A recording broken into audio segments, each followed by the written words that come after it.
All right, your next question, yes, ma'am? Thank you, Your Honor.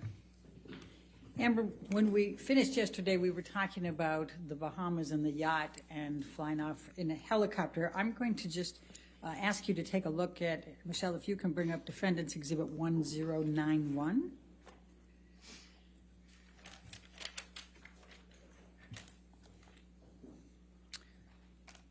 I think that's 1090.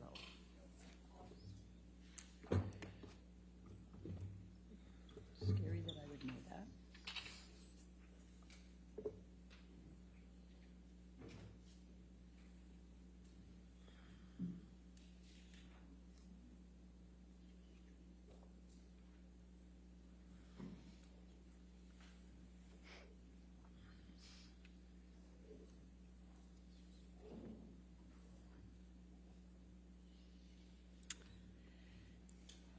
Do you recognize this picture? Yes, that looks like the picture I took of Johnny in July, around July 2013. Okay, and why did you take this picture? Because at the time, I was already sensitive. I'd been in a relationship with Johnny for over a year, coming up on 2 years, and I had already noticed that there was this pattern of behavior changes with him that would make my life significantly more complicated or peaceful, difficult, or wonderful, depending on what he was using. And I only could tell what he was using because I would have to look for clues, and he would pass out and get sick and lose control of himself, and then people would pick him up and clean him up and fix it, and he wouldn't either remember, or he would deny it, or he would accuse me of saying that this had happened when it didn't, and there was no one to back me up. There was just his employees and everyone who had been taking care of him, versus my word. And so I started to take pictures to say, look, this is happening. This is, I understood enough about addiction to know that you have to hit rock bottom. Like, you have to have some consequence for your action or for your behavior if you ever change to get better. And it seemed to me like that was not happening. So I noticed a behavior pattern change, and he started to, instead of, fits of rage, he started to pass out a lot and fall asleep mid-conversation, and it was just a pattern change. So I started to pick up on the clues so I could figure out what I was dealing with. Your Honor, I'd like to move the admission of Exhibit 1091. Any objection? No objection, Your All right, Honor. 1091 in evidence, you can publish. Thank you, Your Honor. And Ms. Heard, and what is depicted in this picture? Please tell the jury. Johnny passed out on the island where we were vacationing. He had a bit of a stint of sobriety right before this, and it started to change with his friend Paul Betany. And yeah. Okay. Now I'm going to ask you, Michelle, can you bring up Defendants Exhibit 1095? We talked about March 2013 yesterday, and I just wanted to bring this up quickly.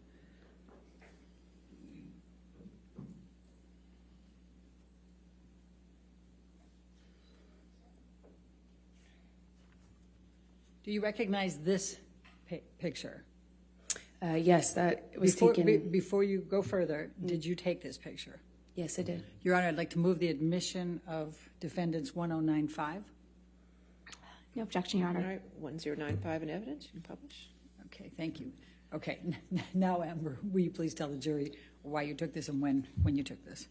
This was after a several-day bender, a binge of Johnny's. The 22nd of March, which we talked about yesterday, about he tried to burn a painting. it was accusing me of having affairs with a musician, my ex-partner, and he was on these, like, a drug binge where I saw him no eating, little to no sleep, and he would just use cocaine and drink all day long. Okay. And that would go for a period of time, and then a major blowout, and then he'd get sick and pass out, and then feel really awful, and often, including this time, would start a period of sobriety after that. Okay. Now I'm going to take you to mid-July 2013, the Tokyo press tour for Lone Ranger. Can you please tell the jury about that particular trip and the events relating to Mr. Depp? Sure. He was promoting Lone Ranger, and I had just met his kids at the premiere in Los Angeles shortly before this tour started. They found out about me. Amber, I'm going to just ask you not to go through that. Sure. Just take us to Tokyo, please. Okay. So I believe we went from that stop to Tokyo with the kids, and he had difficulty with drinking in front of them. He was trying to hide it, and yet he was dealing with some stress around his career. I didn't have a lot of details, but he was drinking at the restaurant, and the kids were kind of, noticing, but not really sure what to make of it. Objection calls for speculation and hearsay. She didn't say what they said. I'll sustain us to the last part of the answer. Okay, please continue, but don't say what they said. Okay, the kids said. Anyway, Johnny became upset with me for judging him. He was, I couldn't, it was like I couldn't win if I didn't do anything, if I didn't say anything to him about the drinking, if I didn't acknowledge it, it got worse. If I did acknowledge it, it was my fault and I was nagging. And I get it, I wouldn't like to be told what to do either, so. But it made him really angry, and the kids were on this press tour, and I was just concerned about them. I was concerned about them hearing us. Johnny screamed at me in the hotel room, and all I could think were the kids were in an adjoining room. What if they could hear us? I had just met them, and I didn't want them to think poorly of me and hate me, not knowing what was going on, in our behind closed doors. I remember it was name calling, and he eventually passed out. Do you recall what names he called you? Do you recall what he said? I heard at this time nagging bitch all the time. Called me a cunt. He even said that he made a mistake with me, and that he didn't want to, that when we touched back down, he'd get rid of me and I'd go back to, he said some disgusting things to me. I don't know if I need to repeat it. Okay, let's go. Michelle, can you bring up Defendants Exhibit 1090? You indicated, I think, that he passed out at the end of that. Did you take this picture? I did. Okay. Your Honor, I'd like to move the admission of Defendants Exhibit 1090. No objection, Your Honor. Thank you. 1090 in evidence. You can publish. Thank you. And where was Mr. Depp when you took this picture? He was passed out with his head in a table in the hotel room, in our hotel room, not the kids' hotel room, in Tokyo, on that press tour. All right. Now I'm going to take you to August 2013. What, if any, discussions did you start having with Mr. Depp about moving in with him? Well, after this, I was getting close to his kids, and he had a stint of sobriety shortly after that, and it felt really good again. And shortly after that, he started suggesting that I let him rent my apartment for the vultures. That's what he called the press. And he said now that we were like a known couple, now that it was out in the press, that my apartment wasn't like safe effectively for me. And I had a modest apartment in Los Angeles. And so he started saying I needed to have security on me, or we'd rent out the neighboring houses because of the vultures. And it was a conversation, and then that conversation evolved into I should move in with him. Always wanted me to go with his security guards, wanted me to have his credit card. Obviously, I wouldn't accept that, but the conversation about moving in became, hard to resist because I was increasingly becoming a part of his life, and also loving his family and feeling like, more stability would mean more stability with him and his struggles with drug and alcohol use. And I thought I would minimize some of the jealousy and insecurity that he had. It was hard for me to justify working. Every audition, every meeting, every script I got was a negotiation or a fight. I had to justify it like as if I was saying, hey, let's have an open relationship. It was, and I thought that would be minimized if I could make him feel more secure. By, if we live together, certainly there would be more security, right? And that was my reasoning. So you talked about still reading scripts and things. What, if anything, did you do differently in terms of pursuing your acting career? Well, I've always been really independent, and I've never imagined not working. I've worked from the earliest time I can imagine. I come from, parents who worked until they literally couldn't anymore. I never imagined myself having to explain my job or justify my job, but I did, and I am independent, and I see myself as independent and strong-willed, and I had to bargain. Every time I'd get a script, it would be, I thought you weren't taking another job. I'd always say, are you kidding me? That's crazy. I have to work. I support my family. When I moved out to LA, I'd get a check for, a gig, $600 or something. I'd save half for me, send half to my family. I kept having to justify taking work by saying, I'm supporting my parents, I'm supporting my sister, I'm supporting my family, I have to work. And he would say, you don't have to work, kid, let me take care of you, my woman doesn't have to work. And that sounds really sweet and really romantic in some way, but it became a real fight. Every time I got a script, it was what kind of, how I was dressing, what kind of behavior I'd have, how did I have a sex scene? And then I started saying, no, I won't take the sex scenes, or, I'll take the part where I don't play, that kind of character. Or then I started minimizing the kinds of kissing scenes that I had. And eventually I had to change the wardrobe that I could have in the movie. I couldn't have a sex scene, but that all, it didn't happen all at once, of course. It was little thing after little thing after little thing. And eventually I found myself pushing as many scripts off my desk as I could, picking the ones that had minimal makeup, dressed as conservative as possible, finding ways to minimize the scenes I had where I had a romantic involvement of any kind. It was a constant battle and negotiation.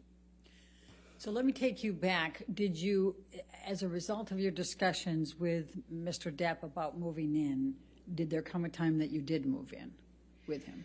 Objection leading. Overruled. Thank you. Yes. Please, and let me ask you this. You've talked about penthouse. We've heard a little bit about penthouse appointments and suites. Could you just explain to the jury the different places that Mr. Depp had in Los Angeles and what they were called, just so we have some context here when we're going through all this? it's a little confusing, I imagine. He had about, I think, 4 or 5 mansions in this beautiful, like, border of Beverly Hills and West Hollywood. And they were all in a cul-de-sac, and we called it Sweetser, because that was the name of the street. And there 5 houses, I think 5 houses, it could be 4, all, effectively, he had the whole street. Then he had about 5 penthouses downtown on the same floor of the Eastern Columbia building, which you've heard about, the ECB. And Sweetser was, Johnny's kingdom. One of those houses was like a whole house was his man cave. It was a studio, and it was where he made music and hung out. And we spent some time in there, but that was effectively Johnny's, place. And then there was the downtown places, and they were effectively empty save for some furniture and one of Johnny's friends, Isaac, who you met, and he lived there some point before Johnny and I eventually decided to move in together. Let me just stop you there. I just want to make sure we're clear. Are we talking about the penthouses, or are we talking about Sweetser? Isaac lived in the penthouses. Okay. The rest of them were pretty much empty. And my best friend, who I was very, very, very, very close to, went through a breakup, and he very kindly insisted on moving her into this penthouse. And of course, she said no for the first few times, but he insisted and said they were empty, and he would love to have her move down there. And he very kindly moved my best friend downtown. Problem is, Rocky? Yeah, okay. Rocky Pennington. But the problem is it's like 30, 45 minutes from West Hollywood, where my place was, which we call Orange at the time. Okay. So when did you move into the penthouses? Shortly after he moved Rocky, my best friend, into the penthouse. So she was in one of these empty-ish apartments, and somewhere around that time, I think it took me some time, actually, but after that, I eventually agreed to move in with him and give up my place, although that made me pretty nervous, to be honest. But we were in this relationship that was very serious, and we were constantly traveling. Also, as another part of it, is we were in LA for a matter of days or weeks. I'd go do a job, he'd go do a job, I'd come back for a photo shoot or a red carpet, go on a location, go visit him on a location. And there was an incredible amount of travel and movement. So we weren't really, again, living the day-to-day that you might normally with a partner, where you have a home and you move in together and you have one home. We didn't have that. It was very different. I'm going to take you to September of 2013. What were you filming at that time?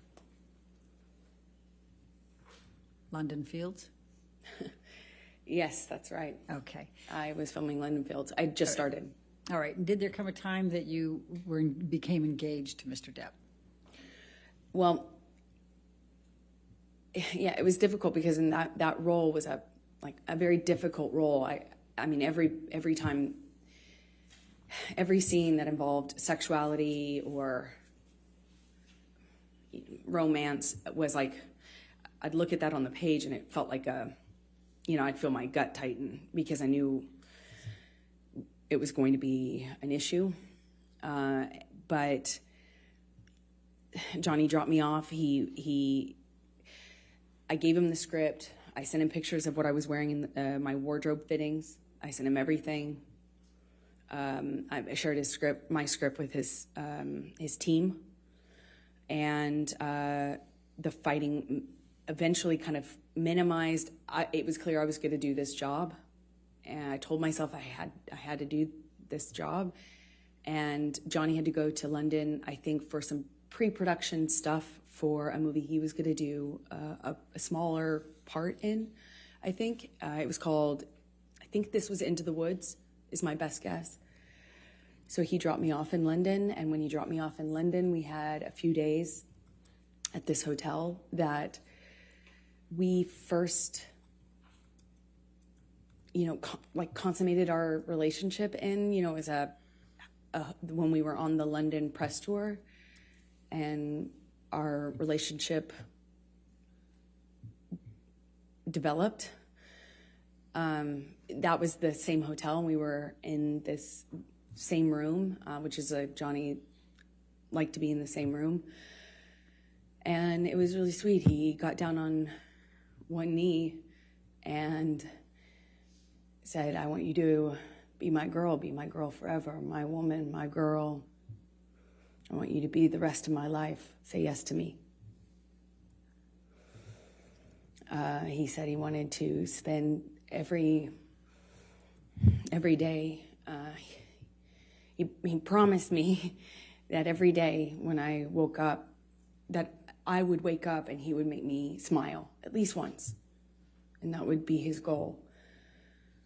And, I looked into his eyes and I saw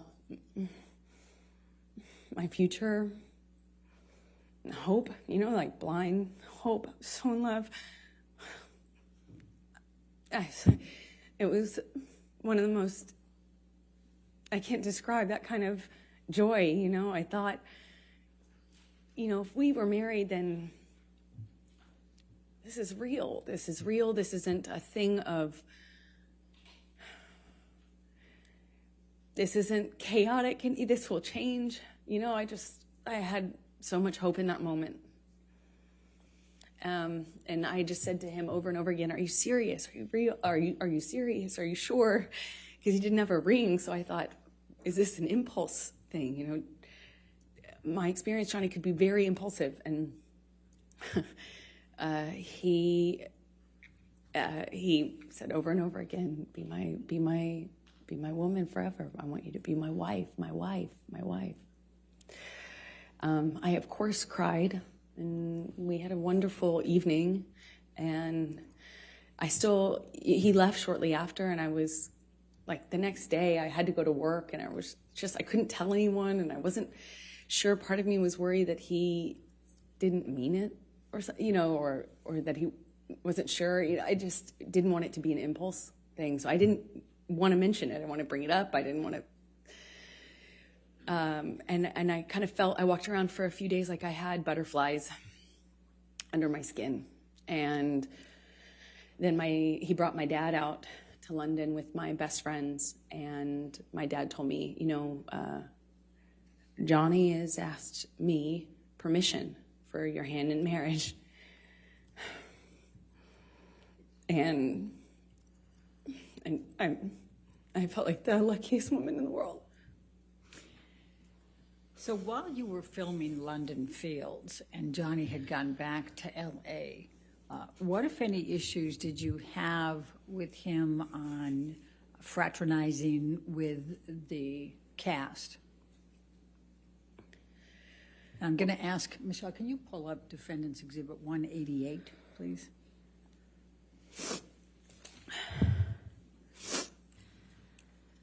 Your Honor, I'm going to object on hearsay.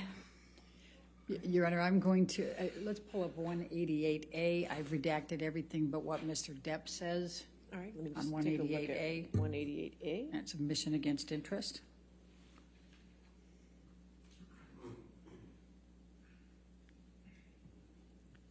Do you have that? You don't have it?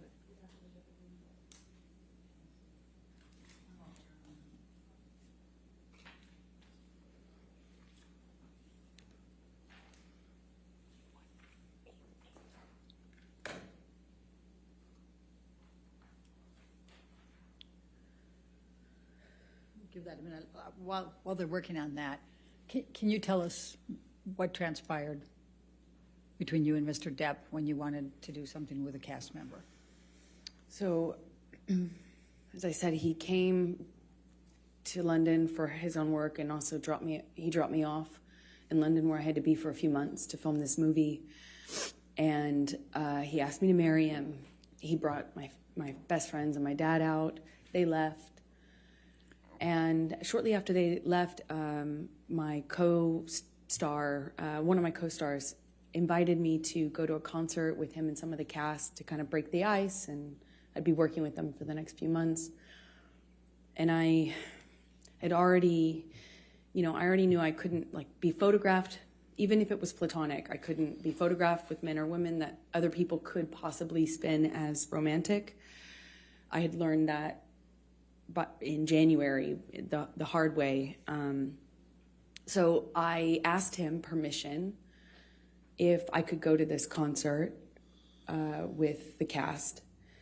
And I said, Johnny, that he's my co-star. Objection, Your Honor. Hearsay.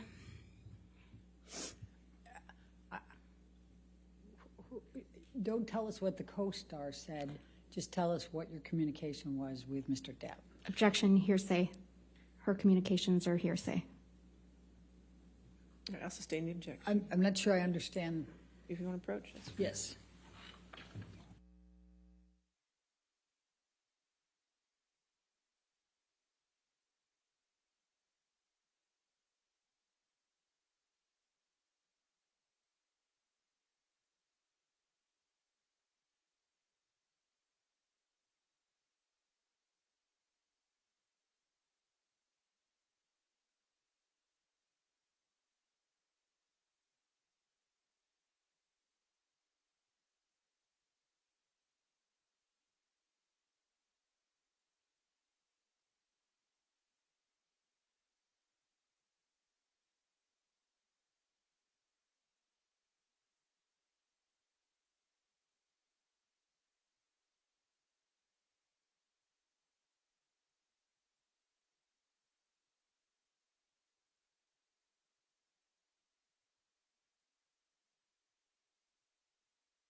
That if I accepted the invitation and went out to a concert, that the engagement would be off, that the relationship would be off, and that I was foolish, naive, for thinking that people could invite me to a concert in a platonic way. I tried to say that it was fine. Objection, hearsay.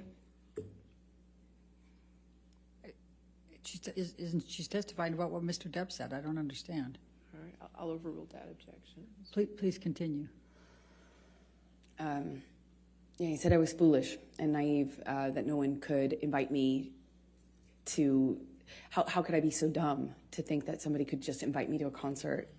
Why would they want to hang out with me? Obviously, it was because they wanted more from me, and that I probably wanted more too. I was basically asking for it. You're going to go backstage. What are you going to say to the band? And then I know how this plays out, and who's the other girl going to be there? And how could you be so stupid? How could you be so foolish? You're more naive. You should be smarter than this.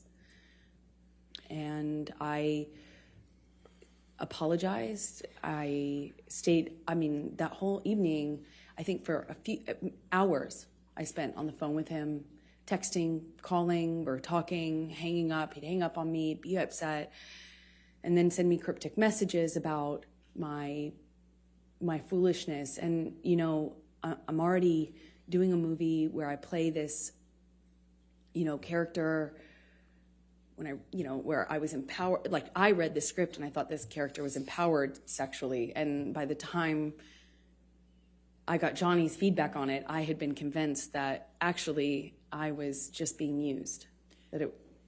I was just being used. It was clear that that was all I had to offer, and I was too foolish to see it. and I had a Amber, similar. I'm just going to stop you right there because I'd like you to take a look at Defendants Exhibit 188A. Is that in front of you? Do you recognize this portion of the text chain between you and Mr. Depp? Yes, I do. Okay, and this is on September 9, 2013? Yes, it is. Okay, and are these statements Mr. Depp made to you during that evening that you just described to the jury? Yes. Your Honor, I'm going to move the admission of Defendants 188A. Any objection? No objection. All right, 188A in evidence as redacted. Do I have that redaction, or is that something you need to give me? I think we're going to need to give it to you Okay. hard copy. All right, thank you. Thank you, Your Appreciate Honor.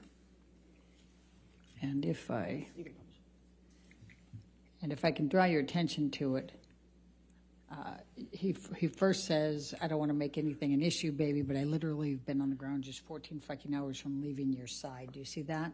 Yes. And then he says, you know what I want, who I am, and where I want to go with us. You know very well what type of fucking man I am, and yet you lay a gauntlet before me that you know is the very species of danger that will always attract me into a very tempting test.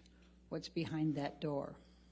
Almost impossible to, I think he meant not take you on. You want me to roll the dice? This sounds more like an aggravated ultimatum than soft words that could help us make both feel better. Don't test me, please. Did he tell you that? Yes, he And did. what did you understand that to mean? It was clear. It was a threat that if I wanted to be. Objection, speculation. I think she can say what she understood it to mean. I'll sustain the objection. Okay. All right. Let's move on then to the filming of Mordecai with Mr. Betany in October, November 2013. Where did that take place? In London. Okay. And what, if any, involvement did you have? Were you there for any part of that filming? For part of it, I happened to be in London already for the film I was just telling you about. And Johnny came to London shortly after to film his own movies. He did the smaller, I think it was a smaller role in Into the Woods, and then he was filming Mordecai after that. So after I finished my movie, I moved in with him into his house in London, a rented house in London. Okay. And describe your experiences during that time period with Mr. Depp. It was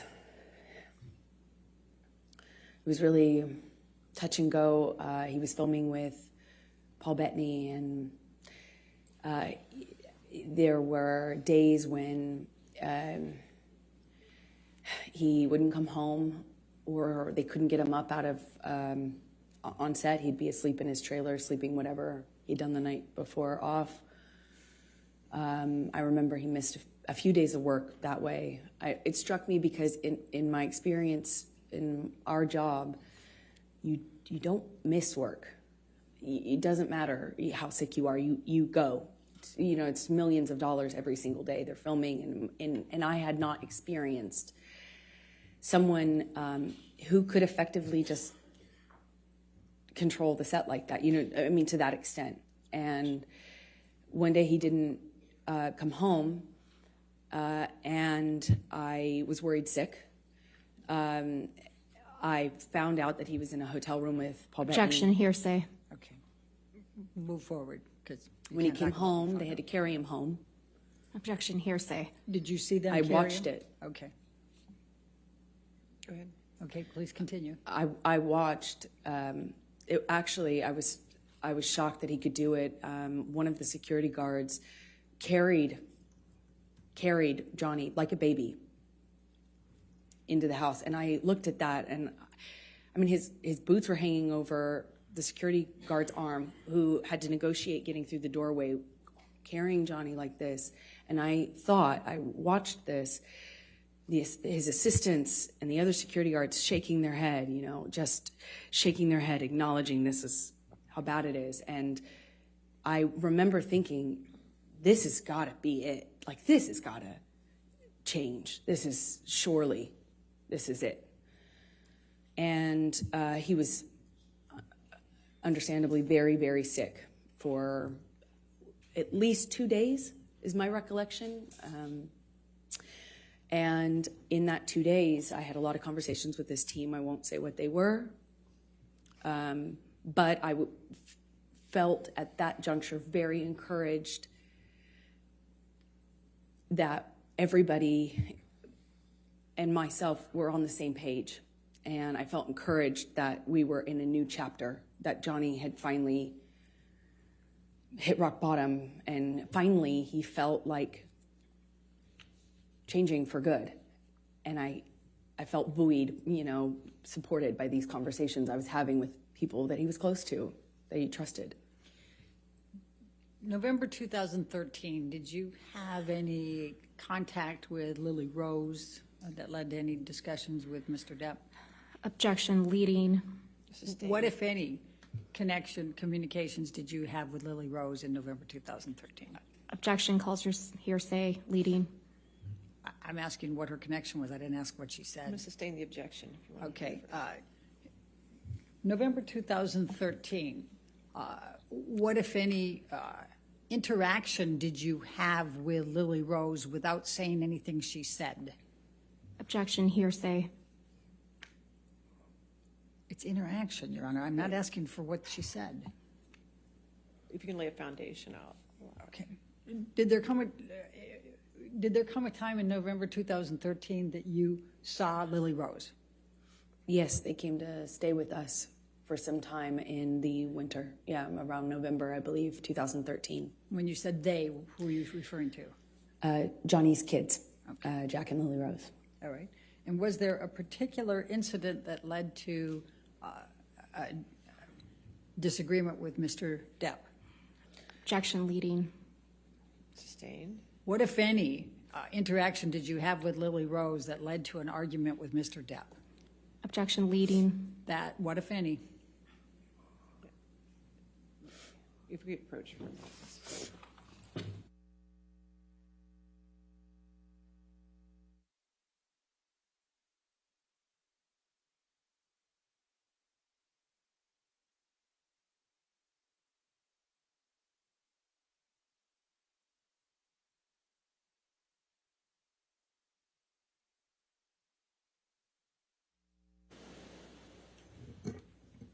Did you have an argument with Mr. Depp relating to Lily Rose in November 2013?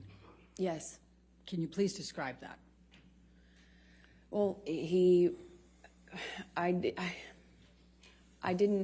was, these kids were, I found them to be these beautiful, wildly intelligent little weirdos in the best way. They were, I was falling in love with them. And, they were in my life at that time, a short amount of time, but I loved it, and I started to feel very protective, and Johnny's sobriety meant that he was there and then he wasn't, and the nature of our lives with the travel and work meant he was there and then he wasn't. And Lily Rose at some point had a crush on a Objection, hearsay, and lack of foundation. I'll overrule for them. Thank you. Please continue. This argument happened because Johnny was, I didn't agree that this gentleman, it was a famous musician, over the age of 18, spent the night at the house, and I felt protective over Lily Rose and concerned. And naturally, they were not my children. It's not my place, and I understand that. I know it's a sensitive subject, so I understand why Johnny got so upset with me. But that and the introduction of the weed with his daughter, she was so young, I just felt protective. Again, it's not my place. I understand that, and I made him really angry by weighing in on that. Did there come a time that there was a family engagement gathering? Well, we celebrated Thanksgiving out in London. The kids were there. There was a stint of sobriety following how sick he got on set with Paul Betany after one of his drug binges, and he kind of just came alive again. You know, he even like played a prank on me about having like relapsed when he hadn't relapsed. You know, I started to kind of feel that with the kids being around. I did think that maybe this was it. We were on a good path, meaning to sobriety, that this was it. And our life was peaceful for a minute. You know, it went back to being wonderful.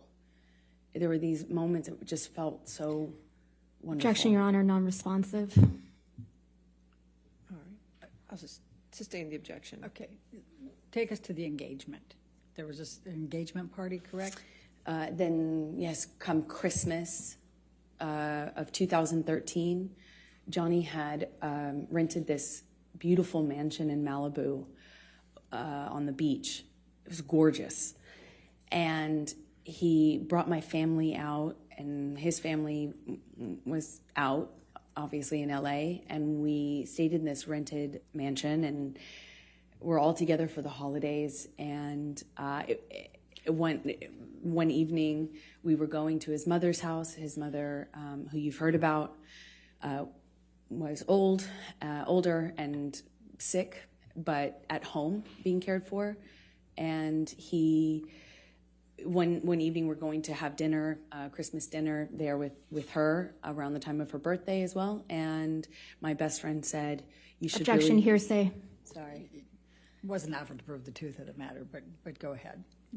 Go past that. What did you do? We went to Betty Sue's house, his mother's house, and Johnny proposed in front of our families in this big, surprise. He surprised me, got down on one knee, and I cried and hugged my mother and hugged his mother, and he gave me this enormous diamond ring, and it was a nice time. I'm going to take you into January, February 2014. You employed a woman named Kate James, is that correct? Objection, leading. What, if any, relationship did you have with Kate James? She was my assistant at the time. I hired her sometime in 2012 and had as minimal contact with her as I possibly could. So. And why is that? She was difficult, troubled, and inconsistent. She drank on the job and stuff like that, and her behavior was Objection, relevance. horrible. She's already testified. Kate James has testified, and I think the bias, we can... All right, I'll allow that. Go ahead. Thank you. Okay. Please describe for the jury what job responsibilities Kate had and how you communicated with her and kind of how that worked. Objection, compound. Overruled. Thank you. We had minimal person-to-person interaction because I was hardly ever in LA. If I was there for a few days at a time. And Johnny and I kind of lived in this insular bubble anyway when we were together. But we would send emails, texts, and a lot of voice memos, voice notes. And, if I found that if I said, "Kate, you left the car running with your doors open and your kids in the car on the street. You Objection, need to move hearsay. She's not testifying. She's testifying about context. Sustain the objection. Next question. All right. I'm going to ask you to take a look at Defendants Exhibit 209.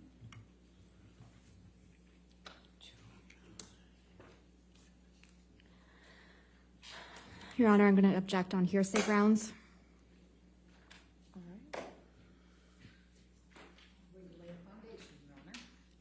It's still hearsay. May we Ms. Hurd, approach? did you, may I lay the foundation first? Ms. Hurd, did you communicate with Kate James by email in the ordinary course of your business? Yes, I did. Okay. And I'm going to ask you to take a look at Defendants 209. Is this a communication that was between you and Kate James that was in the ordinary course of business with her as an employee? Yes, it is. So, Your Honor, I'm going to move the admission of Defendants Exhibit 209, business records exception. Still hearsay, Your Honor. Business record exception gets the business record, but it's hearsay. If there's hearsay involved inside the business record, there's still objection to hearsay. Your Honor, the business records exception, I mean, I don't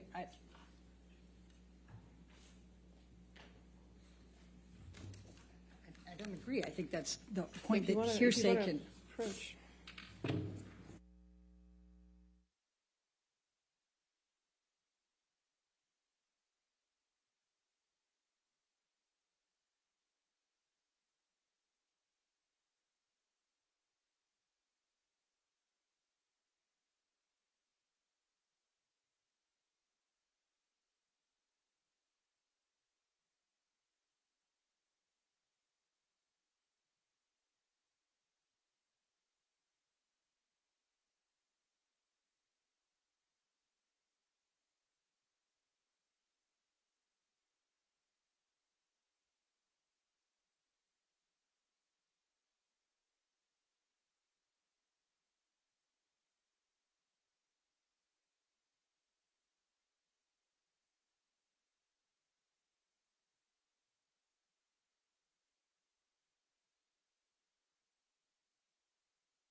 What, if any, communications did you have with Kate James about your issues with Mr. Depp?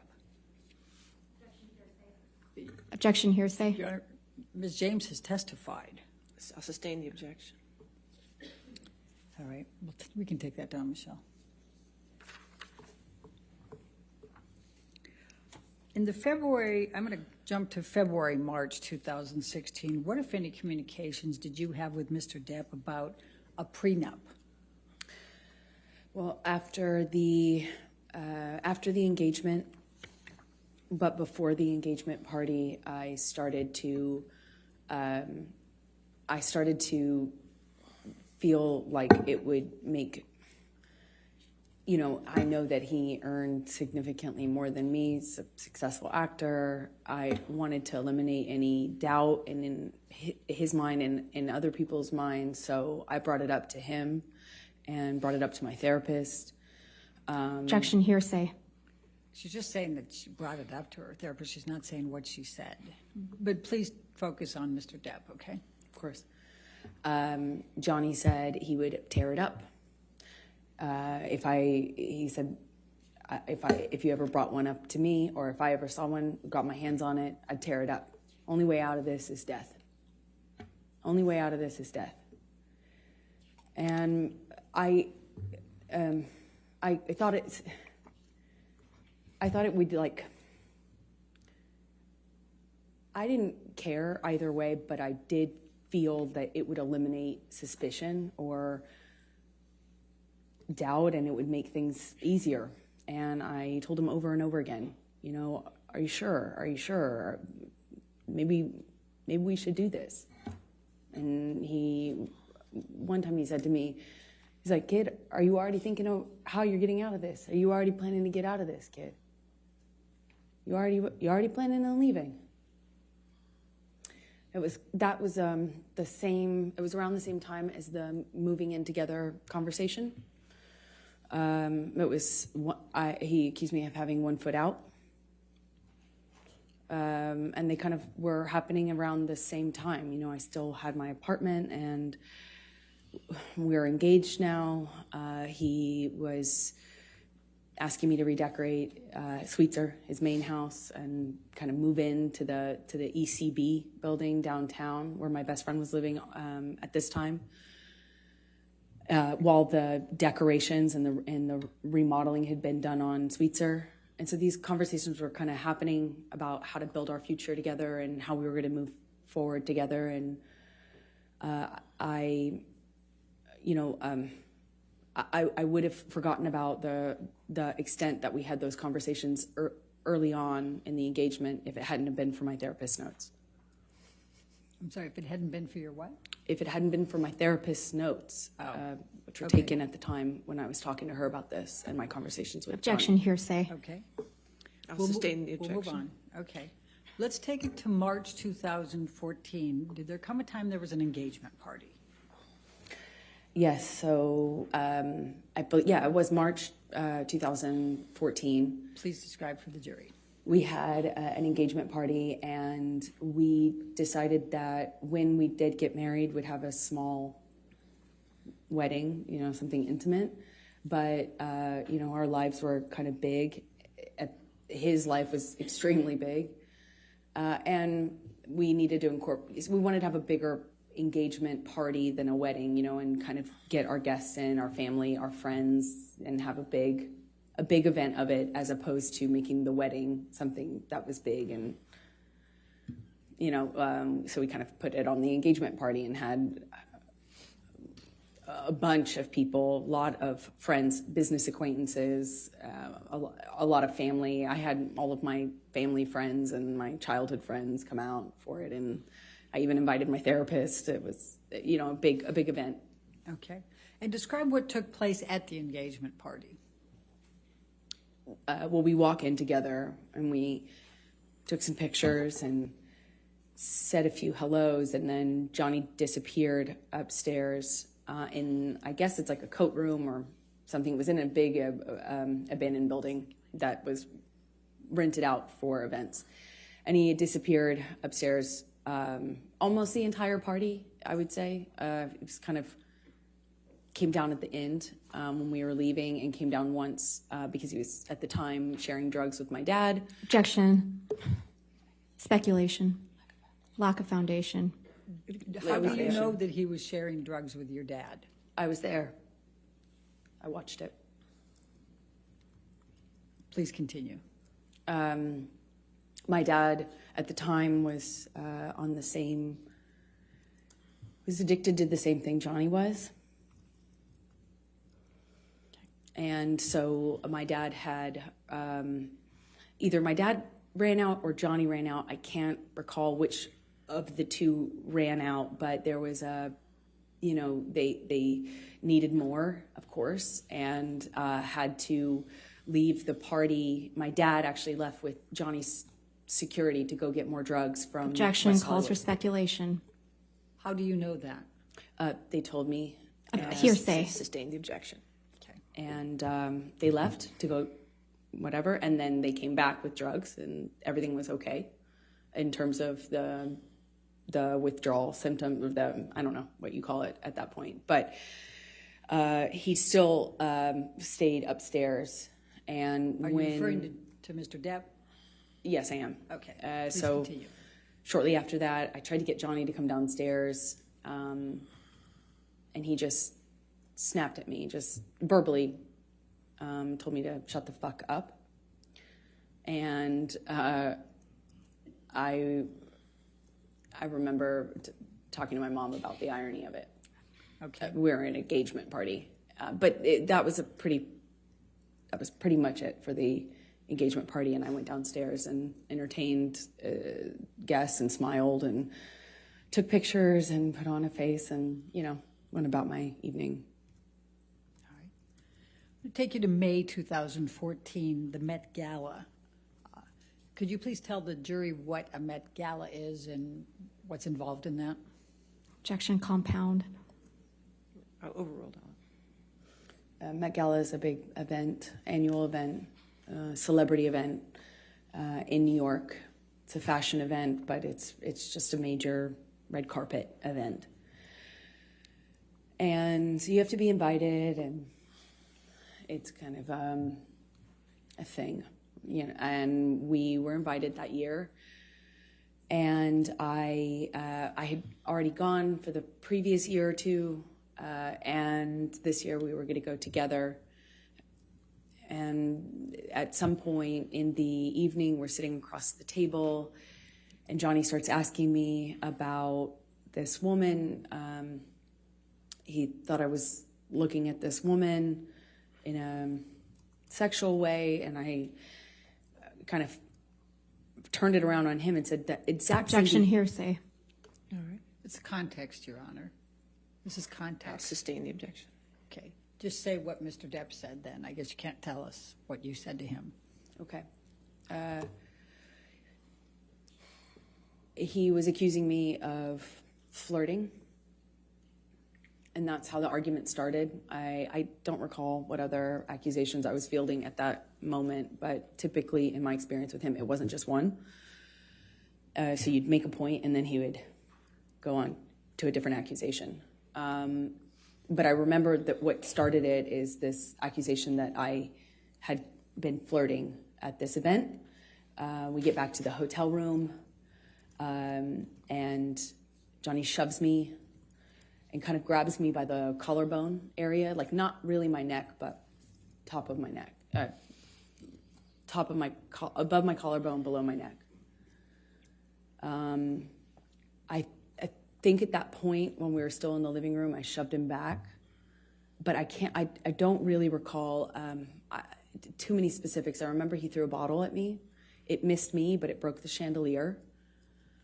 And at some point, I remember maybe this was the shove that I was talking about, but at some point, Johnny and I are in a struggle in the living room, and he kind of like shoves me down on the sofa, and I get up, and I'm trying to get him off of me, and it's just stronger than me. I don't know how else to describe it. And at some point, he just whacks me in the face. And I had not, at the time, been, I think that was the first time I was like, is this a broken nose? At the time, I was unsure what that feeling was, but I suspected I had a broken nose. And other than that, I was relatively unscathed. But I remember my nose being swollen, discolored, red. And I took a picture of my face at some point and made a joke about it to my friend about how bad I looked compared to how the red Objection carpet. hearsay. All right. It wasn't offered to prove the truth of the matter, Yes, sir. I'll sustain the objection. Okay. Okay. Just don't say what you told a friend, okay? Okay. Let's take you to the Adderall Diaries. When did you start filming the Adderall Diaries? Believe May. I filmed another movie in New York, March, April, May. I went straight from that movie to another movie, an independent film with James Franco. The one I had previously shot was with Christopher Walken. That's right. Okay, so I went from one to the other and saw Johnny in these, in between. Like if I got a long weekend or, I'd fly home to be with him and then fly back. It was kind of like that. Fly back from where? Where were you filming those? In New York. Okay. And where was Mr. Depp at that time? Johnny was in LA at the time and then eventually went on location for his movie, Black Mass, in Boston. So you were in New York and Mr. Depp was in Boston at some point? Eventually, by May 2014. That's it. All right. And what, if any, discussions or arguments did you have with Mr. Depp relating to James Franco in that time frame of May 2014?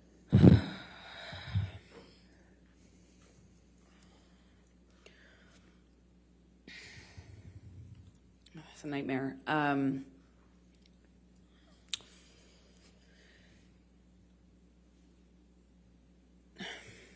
I wanted to do this independent film. I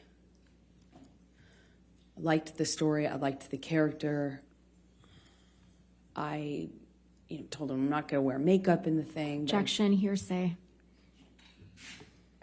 Apparently, Ms. Beardorf, if you could approach, please.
so tell the jury what Mr. Depp said. He was mad at me for taking the job with James Franco. He hated James Franco, and was already accusing me of kind of secretly having a thing with him in my past since we had done Pineapple Express together. Okay. So I'm going to take you to the Boston plane incident. We've heard about that earlier, May 24. Can you please describe for the jury what took place on May 24 relating to the plane incident? Well, I had spoken to Johnny, he's in Boston, I'm in New York, and I spoke to him. He had already been upset with me and accused me in many arguments about not telling him about scenes that I had. If I had a kissing scene, any sort of romantic scene, and I wasn't explicit about what I was going to do, then I was accused of having withheld information and hiding it from him. So I didn't want the fight, of course. I didn't want the argument, but I had to kind of eggshell tiptoe around how to tell him when I had any sort of scene like that. And I did tell him in this occasion. Objection, hearsay. We need to stay with what Mr. Depp said, okay? Okay, so he was upset with me, but he didn't sound coherent so much on the phone. He was yelling at me about how could you tell me this? How could you tell me this when I'm filming, when I have this scene that I'm doing? How could you tell me this when I'm working? Obviously, I couldn't tell him any other time because we were both filming, and I told him as soon as it was relevant, but he kept saying, how could you tell me this? How could you just tell me this? And it was like I had told him I was having an affair or something, it was that angry at me. But he kind of started to sound less connected to reality as these arguments would happen on the phone. This is in one day. Eventually, he hangs up on me in the conversation, screaming at me. I talked to his assistants. I won't say what they said, but I had conversations, and felt encouraged that I could continue on with the plan, which was for me to get on the plane, go to Boston, pick him up, and we would go back to LA for his daughter's birthday. I was nervous because the conversation I had had with him, and he was so upset with me on that conversation, but I figured I assumed he had passed out and that he would have been kind of sobered up the next day, assuming that the work would mean that he felt pressured to kind of pull it together. And I get on the plane. He sent the plane, so I assumed he's not that mad at me. He's over it. We're moving on. He's sobered up. There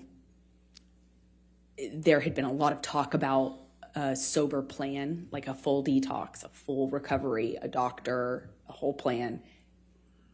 There were talks of that following what had happened in London. So I was feeling like, okay, well, maybe we're here.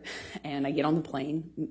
It touches down and the SUV pulls up and it sits on the tarmac for a very long time. He knows I'm on the plane waiting for him. So I kind of started to anticipate that things weren't as I hoped, meaning that he was sober and had slept it off. And I'm sitting on the plane for a very long time waiting for him, and he finally opens the door, and I see him get out of the SUV, and I can guess by how he's moving, how he's walking. I didn't realize at the time I had already become really sensitive to these little changes because my life changed depending on what he was on. And he gets on the plane, and I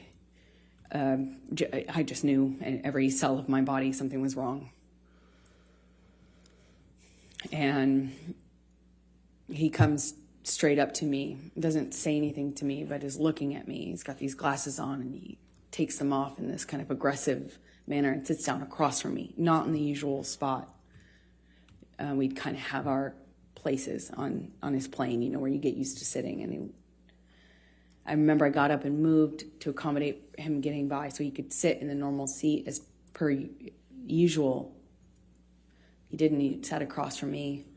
At some point, and I don't really remember the exact sequence of it, we take off, and at some point he's asking me what's wrong with me, what do I have? Do I have something to tell him? Do I have something to tell him? You want to talk to me about your day yesterday? And then it gets, I already know that he's drunk.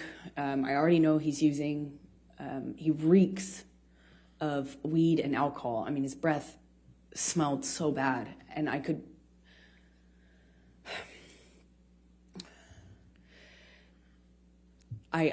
anticipate that there was a no-win situation here. There was no me talking myself out of this or talking him down or any, a lot of my arguments and my involvement in them are me trying to diffuse by explaining or Objection, non-responsive. She's telling the story, Your Honor. I'll sustain the objection as part. Go ahead. Okay. So he is asking me questions, and I know to not engage. I was polite. I made sure to answer minimal amount of, the minimal amount that I could. I moved slowly. I was trying to be polite, but not engage because there was no win. And he kept going, kept asking me. Eventually he went from, do you have something to tell me, to, you want to tell me how much you liked it? Tell me, did he slip a tongue? It got worse and worse, just more. It went from asking me about how my kissing scene went or how the sex scene went to asking me what James Franco had done in the scene, to being really explicit about my body.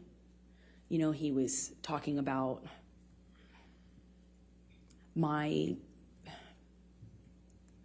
was saying really disgusting things about my body, about how I liked it, how I responded. And then he started just straight up taunting me. I know you liked it. He called me a go-getter. He called me a slut in front. And also this is happening with security and his assistants on the plane. And I remember I felt, I struggle to be able to tell you how embarrassed I was, because he was speaking to me in front of people in this way, asking me if I liked it and if I was wet, and why I wasn't looking at him, and that was proof I wasn't looking at him. That was proof that I was asking for it. Did I ask James to do this and this to me? And how about if he does those things to me? Insert sexually explicit descriptions of what he accused me of wanting or deserving. And I, at some point in this, get up and move to the front of the plane. And I remember getting up so slowly. I didn't want to aggravate him. I didn't want to give him any excuse to pounce on. I didn't want to upset him. I didn't want him to flip a switch and get worse. I just remember very slow movements. And I slowly get up and move to the front of the plane, and he starts throwing things at me. Ice cubes, utensils. He's calling me a go-getter, and then an embarrassment, talking about what an embarrassment I am. I don't know how many times I moved seats. I wish I did. I don't. I remember moving more than once, and Johnny came to me each time, not the other way around. He sits down in front of me at one point, and because I'm not answering him, I was looking out of the window, and he slaps my face. And his friend is in our proximity. And it didn't hurt my face. It just felt embarrassed. Did he do that to me in front of people? It was the first time that anything like that had happened in front of somebody. I got up to move again, and he's just taunting me, having a laugh, screaming, and then just straight up mean, calling me names. And it was oscillating between those things. And I get up slowly again, and I just resolve to just sit the rest of the time up at the front of the plane. And as I get up, he kind of kicks the swivel chair into my hip, or kind of just hits me. And I look at him, and he asks me, what are you going to do about it? I just stared at him. I just stared at him and wanted him to see me. I wanted to get through to him. Didn't feel there was it felt like there was a blackness in his eyes. I wanted to look at him. I wanted him to see me. It didn't even feel like him. And as I'm walking away, slowly, trying not to be, I was being very deliberate about my movements, wasn't saying anything, I wasn't engaging. I am walking away from him slowly, and he tells me to hurry the fuck up. Hurry up. And I just look at him one more time, wanting to penetrate the monster to see the man that I love underneath that. The man I loved. And he tells me to hurry up again. And I pull my gaze away from him. I walk away from him. My back is turned to him, and I feel this boot in my back. He just kicked me in the back. I fell to the floor. I caught myself on the floor, and I just felt like I was looking at the floor of the plane felt like a long time. And I thought to myself, I don't know what to do. I can't believe he just kicked me. No one said anything. No one did anything. It was like you could hear a pin drop on that plane. You could feel the tension, but no one did anything. And I just remember feeling so embarrassed. I felt so embarrassed that he could kick me to the ground in front of people. And more embarrassing, I didn't know what to do about it. I got up and I walked to the front of the plane. I sat down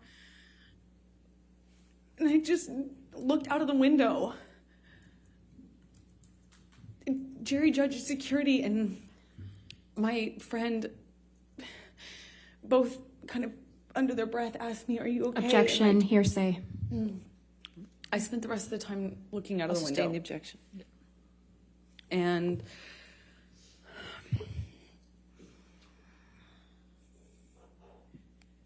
Did there come a time that you tape recorded Mr. Depp on this plane?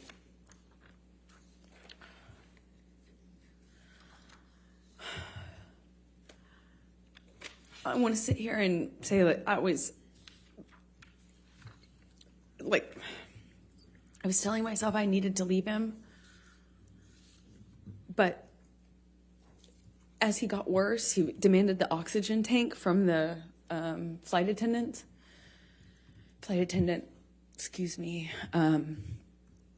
And he continued to drink and then eventually started howling like an animal and passed out in the bathroom with the door locked. And was howling, and I at some point pushed record on my phone because there was that 5% part of me. Objection, non-responsive. I don't think it's non-responsive. She's explaining what led up to her tape recording him and why. I mean, I can ask her, Okay. will that solve it? All right. Why did you tape record him? Because I knew that Johnny wouldn't remember what he had done. I knew he would not remember. And if Calls for speculation. She can say why she did it and what she thought. But that last part called for speculation. I'll sustain the Don't objection. say I knew. Why did you tape record? in my experience, when Johnny was that inebriated, he would not remember what he had done. Calls for speculation. How can that call for speculation? I'll sustain the objection. All right, let's go to Defendants 221. And I'm going to play 3 different parts for it. Your Honor, And if may we we can- approach, please? Okay.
So we're going to start with 221, and we're going to call it A, and that'll be 0 through 1 minute.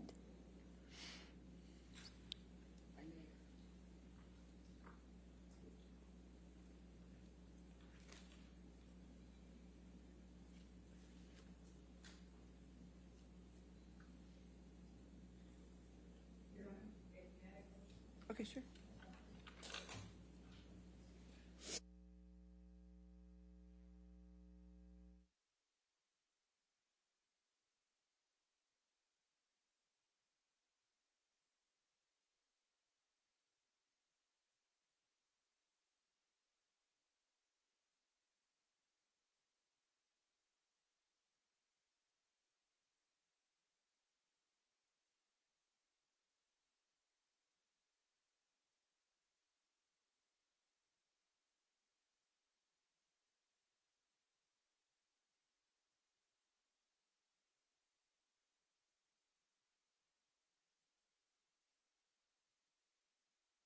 with the first one with 0 to 1 minute. And can we turn up the volume just, I mean, there's part of it that the noise of the airplane is a little bit loud, but to be able to pick up the noise. Keep an eye on it.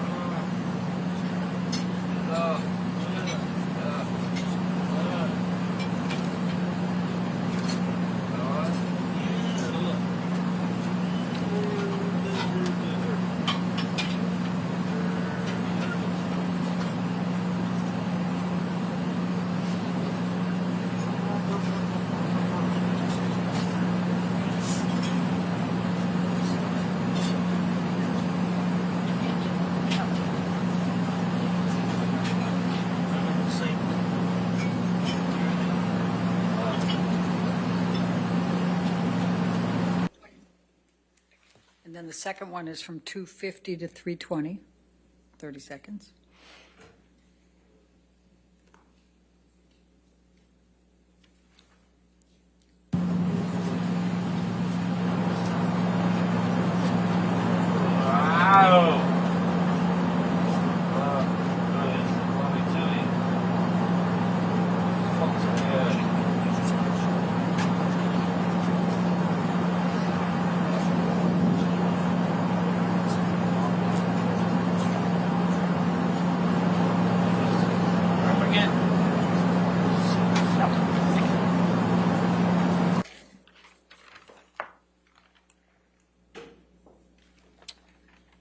You, 221 is in evidence. All of 221 is already in evidence. So may I play the third one then, and then we Yes. can take the break? Yes. Thank can you. play- That would be at You can play 9. all of it if you'd like. That's fine, thank I you. think that'll torture the jury if I do that, Your Honor. 9:30 to 10, just 30 seconds more.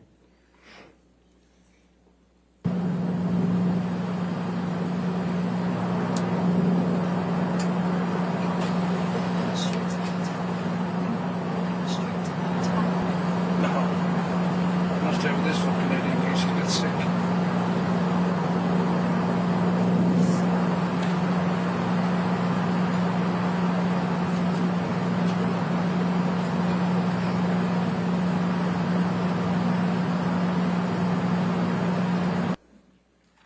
All right, and you can be changing gears after that, or do you have any more questions for this issue? No, I think this would be fine Okay, for a break. all right, ladies and gentlemen, let's go ahead and take our morning break then. Just do not do any outside research and don't discuss the case with anybody.